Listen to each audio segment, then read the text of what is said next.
Thank you very much, Pulse. We're just going to wrap up the series here. And remember that NA is going to take over right after that for their second round in the regional qualifier. Though, let's well, round up this series, take a look at the picks and bans from the last game, and maybe take a look at it with tomorrow's game in sight and maybe top priorities, as Missy already alluded to, that Braum. Yeah, I mean, he just said they didn't know how to play against it, so they had to either ban it or first pick it. Obviously, that tells a lot about Mithy on this Braum pick here, but also just how strong he is in the current meta. We know Hillsing likes to play it, even though normally he's more of the engaged type. His Braum has been okay, but this series, I mean, Origen outpicked ROCCAT in so many ways, in my opinion, if you look at the full team comp. What ROCCAT tried to do was have 3 winning lanes, at least pushing lanes, and then try and be like super aggressive in the early stages. But they've been losing the lane swap ever so slightly every single game so far. In the same way, almost. In the same way. And of course, exactly the same thing happens. It means the Sivir now has a way to get out of the Kalista lane and just start pushing down early towers, and a big goal lead suddenly happens for Origen. And the thing is, it's not even as if it's a massive problem. There's that 10 seconds or so where Soaz is getting just that extra little bit onto the tower earlier, and it's a ripple effect throughout the entire of the early game that means that ROCCAT are just behind the curve ever so slightly.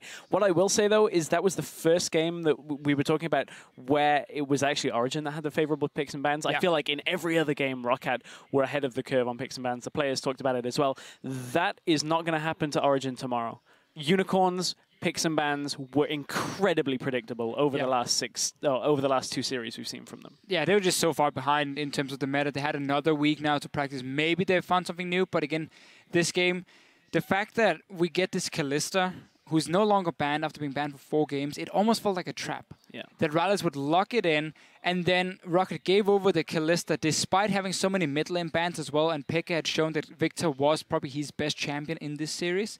He got it anyway in the second rotation, and Amazing got Elise, which still turned out to be fantastic in the early game. We cannot ignore the impact it can have. So I feel like Origen simply just got basically everything. ROCCAT tried to steal a little bit away, but it became too risky for them to play that kind of comp. They're not good enough in the early game to pull off a composition like this. And it was also one of the first times, in my opinion, that we saw an OG, as we've known to, have come to know them, winning in the summer split, where they get rolling and they snowball really hard and take the victory off that. Not looking at that game 5, though, entire series, of course, sad for ROCCAT that they are out in the end, but a marked improvement coming into this series. Nobody would have given them probably 5 games against Origen and shown real improvement. They have to get their head up high and move with that into the next season. It definitely felt like Yamato's words yesterday rang true. 5-14 was their patch. They knew it inside out. They had a lot of time to prepare, looked very solid. Origen looked shaky today in the early onset of the games, which is a little worrying, but I don't think it's a massive problem. They had a lot of small problems that amounted to losses against ROCCAT. I think they should be able to fix them, you know, with discussions going into tomorrow. I also think Unicorns won't be able to challenge them as much as ROCCAT here, at least when it comes to... I mean, some of the plays where we're saying they're too passive, it's also because ROCCAT is very good at setting up the defense in, you know, before the play will even start. So ROCCAT is... Also, Origen is saying, let's play it safe and let's try and outscale instead.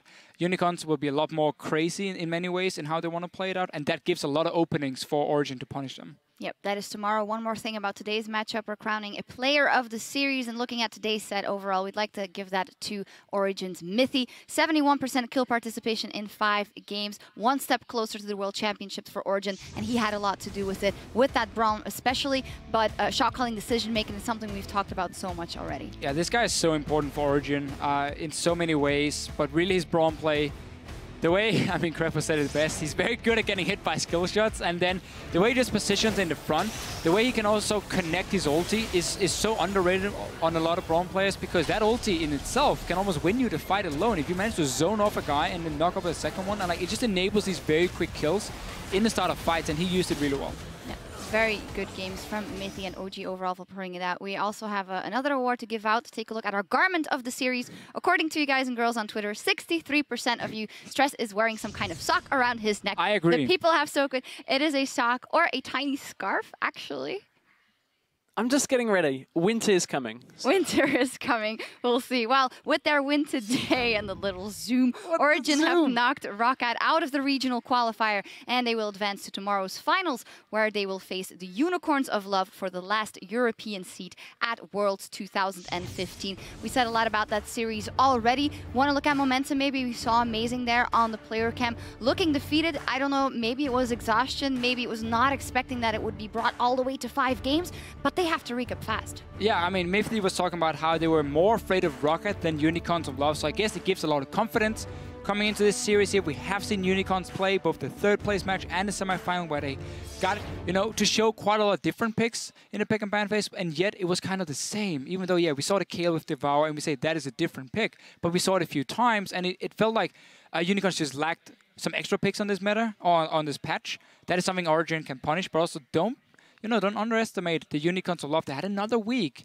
They can suddenly surprise you with some picks coming in. I'm going to say some meta picks, you know? If Sunday Power Vivo is picking up an Azir, and he shows... Magic, remember? I'm not going to say Magic at all. There's no Magic here. In a week, you think Kalista and Azir come out in a week? It's official. You are a believer just in Azir. I'm just saying, the thing is, if you go into the pick and ban phase, at least for game 1, and you say, oh, they don't play any of those champions, and then you don't prioritize them because you can just take them later rotations, Unicorns will have the chance to maybe surprise you by taking meta picks. It sounds weird, surprise you by taking meta picks, but that's what we got to see from Unicorns if they want to win. Well, all our questions and more will be answered tomorrow, because that battle for a spot on the international stage starts at 5 p.m. Central European time. That is 8 a.m. Pacific. And after we know our final Worlds contender here in Europe, we'll send it over to North America for their clash between Team Liquid and the winner of today's best of 5. Well, TIP or Cloud9, that's coming up very soon. It's time to head over to NA for their semi-final matchup between Team Impulse and Cloud9. On behalf of myself and everyone here at the European LCS,